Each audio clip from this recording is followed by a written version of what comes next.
चलिए friends question देखते हैं। यदि एक संख्या a एक दूसरी संख्या b से 40% कम है और b 100 से 20% अधिक है तो a का मान। अब देखिए पहले b क्या दिया है, 100 से 20% अधिक है, यानी b जो है वो 100 से कितना अधिक है, 20%। यानी 100 से 20% अधिक मतलब कोई चीज़ 100 होगा, इससे 20% अधिक है, 20% अधिक मतलब 120 बटे 100, तो इसको निकाल देंगे तो 120 आ जाएंगे। b कितना है, 120 है, ठीक है। और a क्या है, जो है b से 40% कम है, यानी b से 40% कम है मतलब a कितना है, 60%।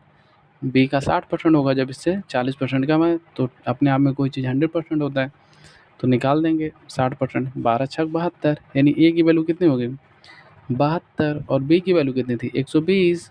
तो a का मान पूछा था, 72 आ गया। अब देखिए 40% कम है, यानी अगर जो b 100% है तो 40% कम है, तो मतलब 60% ये होगा, किसका, b का। समझ में आया। तो ये इसका सोल्यूशन इजी में, ठीक है। नेक्स्ट क्वेश्चन, एक दुकानदार एक वस्तु को अंकित मूल्य पर 20% की छूट देता है, ठीक है। अब 20% की छूट देता है, 12% की हानि होती है। तो आपको एक फार्मूला पता होना चाहिए, CP/MP इक्वल टू क्या होता है, जैसे कॉस्ट प्राइस, ठीक है, प्लस प्रॉफिट या लॉस, ठीक है, प्रॉफिट या लॉस परसेंटेज, ठीक है, और सॉरी डिस्काउंट होता है। आई थिंक फार्मूला तो मुझे उतना नहीं याद आ रहा है। जैसे देखिए क्या होता है, अगर जो अंकित मूल्य पर क्या देते हैं, डिस्काउंट, तो यहाँ पे लिखते हैं, ठीक है, डिस्काउंट परसेंटेज होता है, ठीक है। जैसे 20% का डिस्काउंट दिया तो कितना हो गया, 80, ठीक है, और 12% की हानि मतलब 88, ठीक है।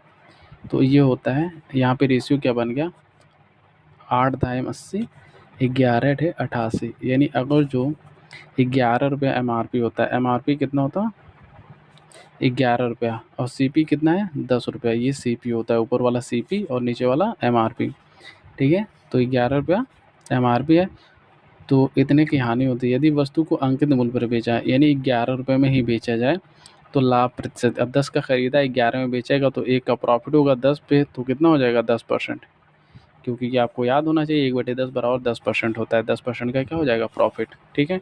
एक व्यक्ति इतने व्यक्ति इतने दिनों में मरम्मत कर सकते हैं पुल की।